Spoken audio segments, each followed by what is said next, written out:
If you are an aggressive chess player, but you aren't sure how to deal actively against the white's first move pawn to d4 when they seek to play the Queen's Gambit or the London system maybe, this video is right for you. I'm Grandmaster Igor Smirnov, and without further ado, let's go ahead and get started.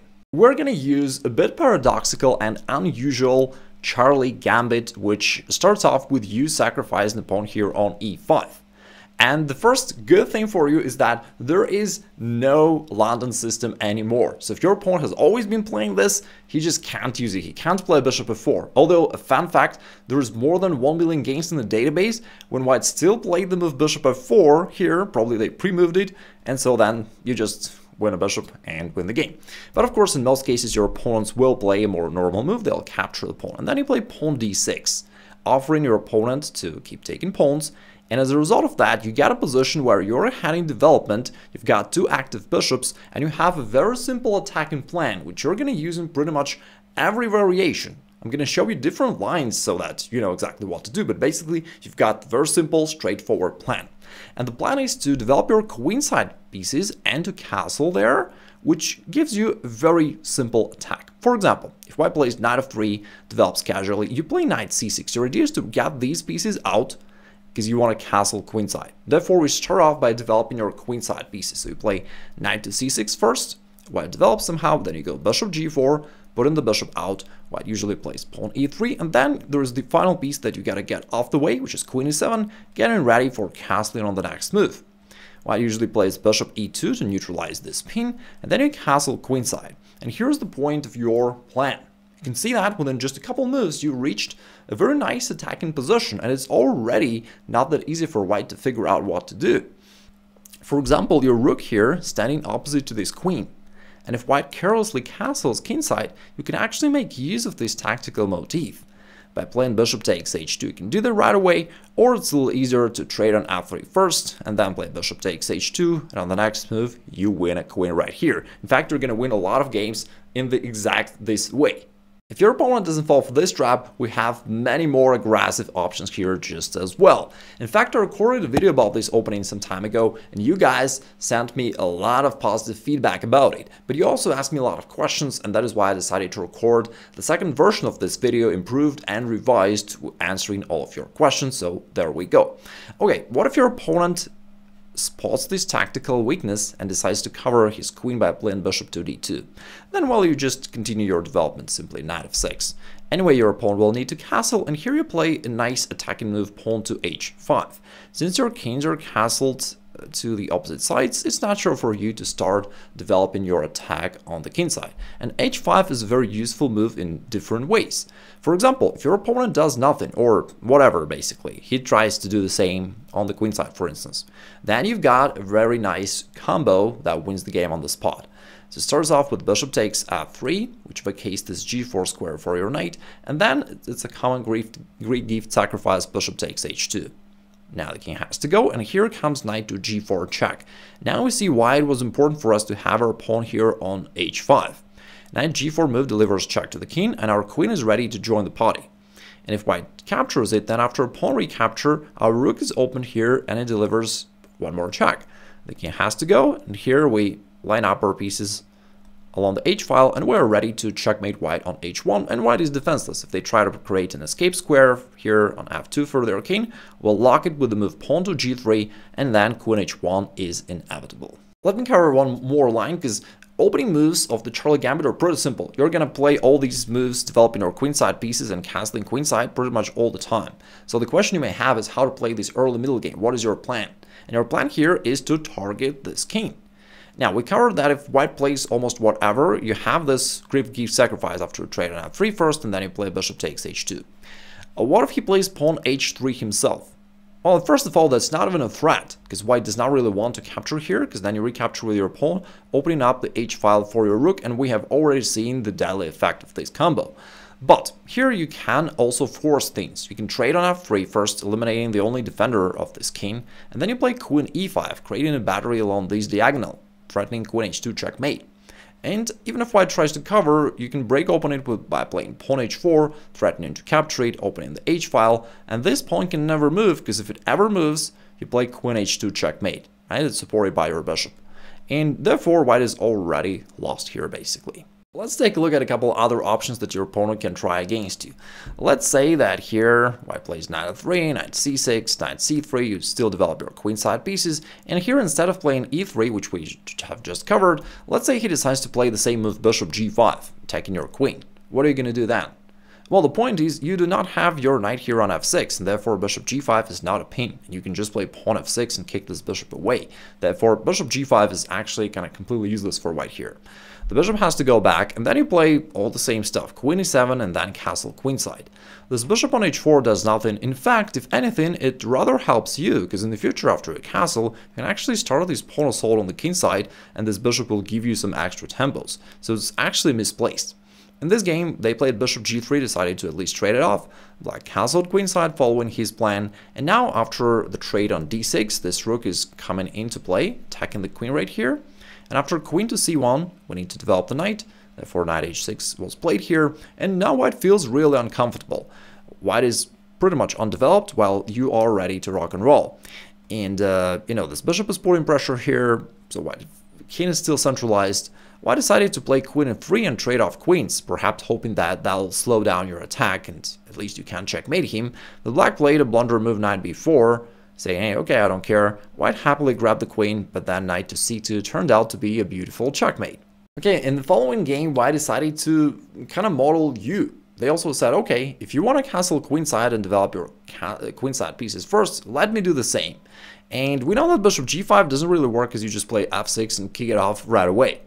Now, bishop f4 cannot be played because your bishop is standing there and guarding this square. Therefore, white's left with the little bit awkward move bishop e3, but nevertheless they played it. You play your usual stuff, queen e7, getting ready to castle. Now it sees that he needs to move the queen off the way. He decided to play queen d5. Now we castle queenside, and now you are ready for various kinds of discovered attacks. Therefore, white decided to bring his queen to a safe spot. Black goes knight f6, just developing a knight, all the same stuff. You can see that the great advantage of you is you always play the same moves, basically. Here white played pawn to h3, trying to get rid of this annoying bishop that is always putting pressure, and here came the oh my god move. It's queen takes e3, and it's really nasty. So the point is, if white captures the queen as bishop takes to g3, creates this interesting checkmate. But the line that I love even more occurs if white doesn't take the queen, if they realize that they'll be checkmated after that, but instead they capture the bishop by playing pawn takes g4. Now it looks like the queen has to go because it's attacked, but the way for a win to black is just absolutely astonishing. That's another oh my god move, queen takes f2. You sacrifice the queen, you can insistently give up your queen, almost like you want to play odd chess. And after king takes, you follow up with knight to g4, you just continue your attack as if nothing happened. And then, if king goes here, that's bishop g3 checkmate that we already know. And if king goes the other way, that's bishop c5, which still leads to a checkmate on the next move. So white can give up the pawn, but then it's still checkmate. That just shows you the power of this line for black. You've got so many attacking and tactical opportunities here, that is crazy. And before we move on to the next line, I just wanted to let you know that I have joined the new social media called Threads. Maybe you've heard about this. And there I share more daily casual content because it takes a lot of effort to create a quality YouTube video, but there it's much easier. So if you're interested, I'll drop my account below in the description and you can follow me so that we can stay in touch. The next thing your opponent may try against you is fiancado their kingside bishop, so that they hope that it will overprotect their castling down the road. In this case, you still play all the same moves, queen a7, getting ready to castle queenside, and then you do castle queenside. Now this sets it up for various kinds of discovered attacks. If your opponent notices that, he'll play something like queen e1 to get the queen off the way. And then, since he's got this pawn on g3, now your pawn thrust on the king side becomes even more powerful, because now with h4 you can easily open this h-file without even sacrificing anything really, and this gives you a very simple and deadly attack. So let's say he goes knight c3 or whatever, you go pawn h4, and your pawn is ready to take here, open up the h-file, and then it'll checkmate him there. In this position, they'll realize that if they try here, I mean, you can even sack the rook right here, and now queen to h2 is coming, your bishops are very active, that's cool. What else can white do? If not knight takes h4, it's not that easy for white to do anything, really. Lots of them play bishop g5. They notice that they've got this double attack to your queen and pawn. But we play f6, just like usual. And after bishop takes h4, yeah, they got their pawn, but they got too greedy, and after pawn g5, now not only you keep attacking on the king side, but you're actually capturing this bishop on h4, and therefore you're just winning. The next line is a little bit trickier. So here, if white goes pawn e3, you play bishop g4, your standard move, but now instead of bishop e2, which is the move that most of your opponents will probably play, some of them will decide to counter-pin you. They'll say, okay, you pin my knight, I'm gonna do the same to you. Okay, what do you do then? In this case, I would suggest that you make a subtle change in your plan. Instead of playing queen e7 move, which we usually play, you instead play queen to d7, because if you play queen e7 here, bishop takes c6 can ruin your pawn structure there, and so casting there will not feel comfortable. Therefore, the change that you do is a very subtle change. You just play queen d7, defending this knight, so that if white captures it, you can recapture with a queen. And besides that, nothing changes at all. Yes, he's putting a little bit of pressure here, but you're getting castle away from this anyway, and on the other hand, you have this pin which is now annoying for white for absence of their own bishop on e2. So let's say they castle, you castle queenside as well, now they feel some pressure here, they also feel the pressure along the d-file, because bishop takes h2 followed by queen takes d1 is still coming. It's a very common tactical motif, this discovered attack. So let's say they play knight to d2, trying to cover their queen.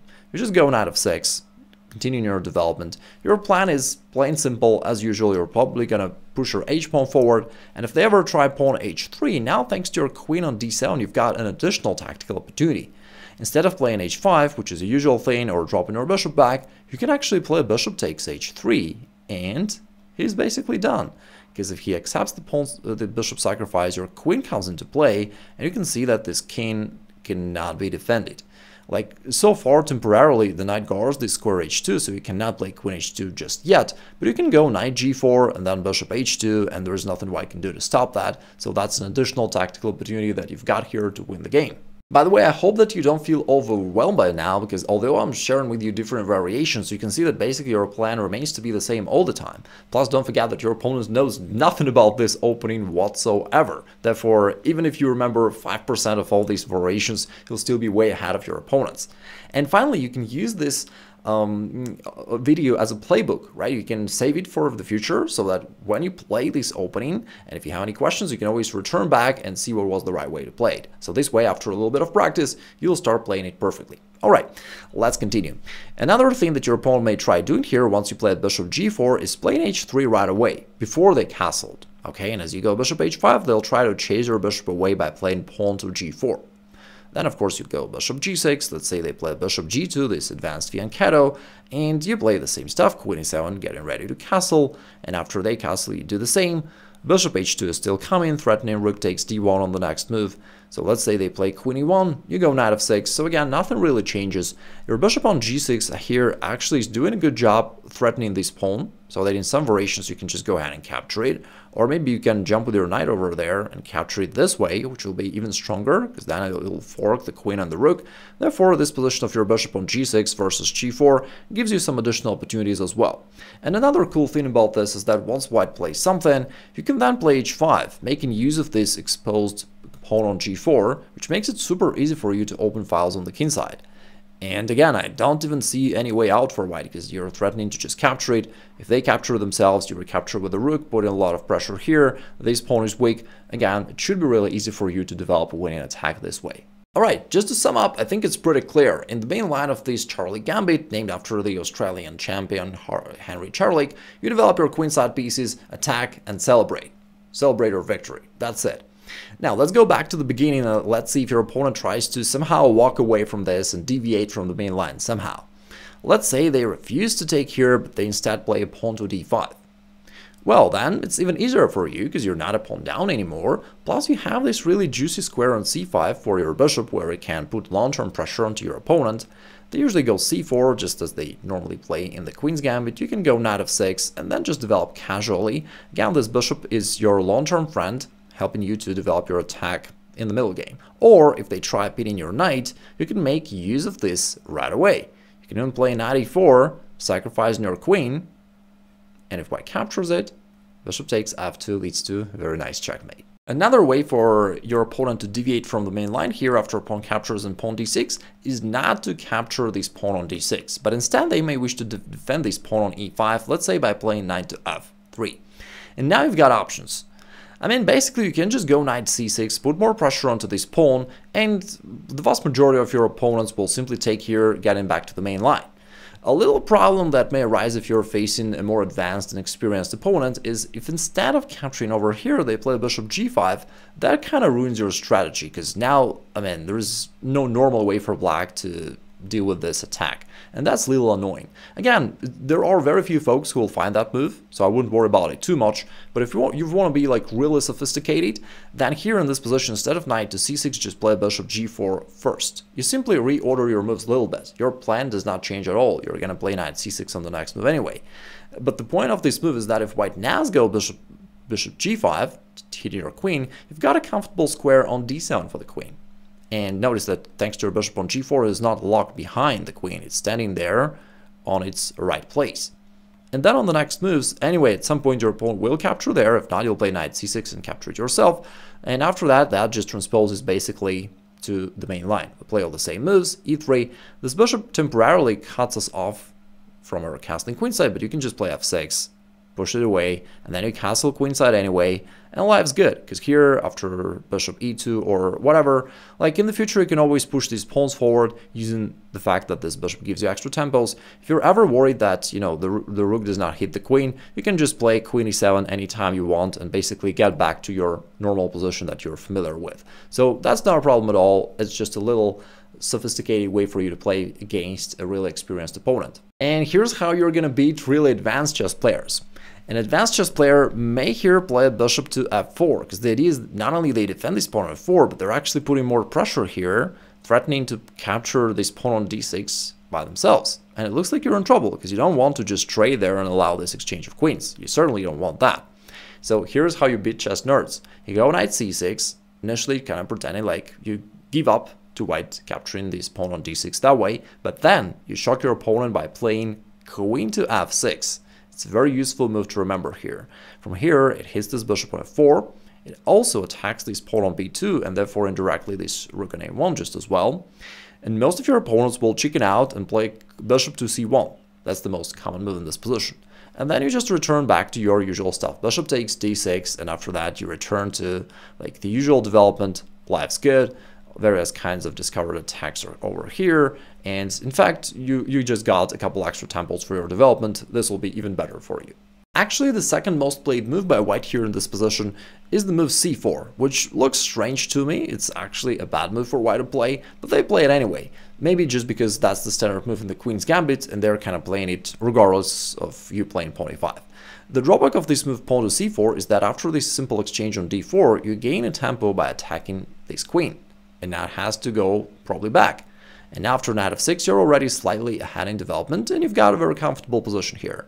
They usually play knight c3, maybe to stop you from going d5, but then you play bishop b4, pinning down this knight anyway, and after knight f3, your position is very comfortable. Basically, any normal development moves are good enough for you, but the plan that I love the most is bishop takes c3, which ruins their pawn structure here. Okay, now they've got all these weaknesses, and the next thing that you do is also the old positional rule. I think it was Capablanca who stated it first, that after you traded off your dark square bishop, you want to put your pawns on dark squares, because that allows you to, first of all, free up your own bishop, and secondly, to restrict your opponent's one. So now we traded off our dark square bishop, and we want to put our pawns on black squares. Pawn h6 also prevents your opponent from developing his bishop normally. And if they instead decide to develop their kingside, then you just play d6. You know, they play something, you castle kingside. And this position is pretty bad for white, really. Because if you look at it, you know, he's got these weaknesses. This bishop on c1 is completely locked, can't get out anyway.